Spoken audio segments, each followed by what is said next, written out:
कुरान में एक कौम का जिक्र है जिसकी तबाही आज तक इंसानियत के लिए एक रहस्य बनी हुई है। याजूज और माजूज वो कौम जिनकी दहशत से जमीन कांप उठती थी, जिन्हें दुनिया गो और माघो के नाम से भी जानती है। कहा जाता है कि इनकी तादाद इतनी ज्यादा थी कि जब वो किसी जमीन पर कदम रखते तो वहां की घास तक मिट जाती थी। नदियों का पानी पी जाते, पहाड़ों को रौंद डालते और शहरों को राख बना देते। ना रहम, ना शफकत, ना इंसानियत, बस एक ही मकसद, तबाही और बर्बादी। एक वक्त ऐसा आया जब लोगों ने अल्लाह से रो रो कर दुआ की, ऐ हमारे रब, हमें इनसे निजात दिला, इन दरिंदों से हमें बचा ले। तब अल्लाह ने अपनी रहमत से एक नेक और ताकतवर बादशाह को उठाया जिसका नाम था जुल्करनैन। जुल्करनैन वो शख्स जिन्हें अल्लाह ने इल्म, ताकत और रहमत तीनों से नवाजा था।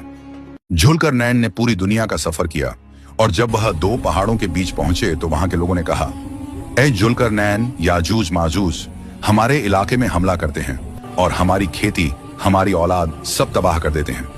क्या तुम हमारे और उनके बीच एक दीवार बना दोगे? जुल्करनैन ने कहा, अल्लाह ने मुझे जो ताकत दी है मैं उसका इस्तेमाल तुम्हारी हिफाजत के लिए करूंगा। उन्होंने पहाड़ों के बीच ऐसी मजबूत, भारी और विशाल दीवार बनाई, इतनी मजबूत कि याजूज माजूज ना उसे तोड़ पाए, ना उस पर चढ़ पाए और फिर सदियां बीत गई। वह दीवार आज भी कहीं मौजूद है मगर कोई नहीं जानता कहां है।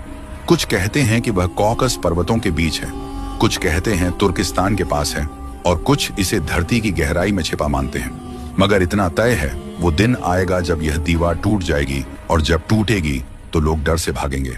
हर तरफ तबाही और खून होगा। फिर हजरत ईसा अलैहिस्सलाम आएंगे और अपने साथियों के साथ पहाड़ों पर शरण लेंगे और अल्लाह से दुआ करेंगे। तब अल्लाह एक कीड़ा भेजेगा जो याजूज माजूज की गर्दनों में घुस जाएगा और वे सब एक ही रात में मर जाएंगे। सुबह जब सूरज निकलेगा, धरती लाशों से भर चुकी होगी, उनकी बदबू से हवा तक सड़ जाएगी। तब अल्लाह परिंदों को भेजेगा जो उनकी लाशों को उठा ले जाएंगे। फिर एक तेज बारिश होगी जो पूरी जमीन को धो डालेगी।